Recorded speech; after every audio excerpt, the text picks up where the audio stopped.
This morning we have our annual M&O breakfast where we raise some funds for Camp Winthers. A lot of our partners and our vendors donate items that our group can buy some raffle tickets, participate in a breakfast.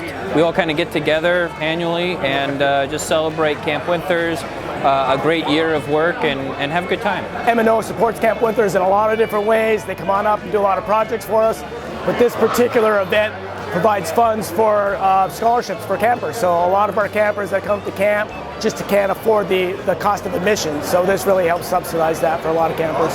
This is one of the 2 times a year where we get together as an entire staff. We have a very large department of people. So we get to recognize new hires, say goodbye to longtime friends and for retirement, and then see some of our partners that you only get to see out on the battlefield sometimes, and they get to come and we just get to be one group together.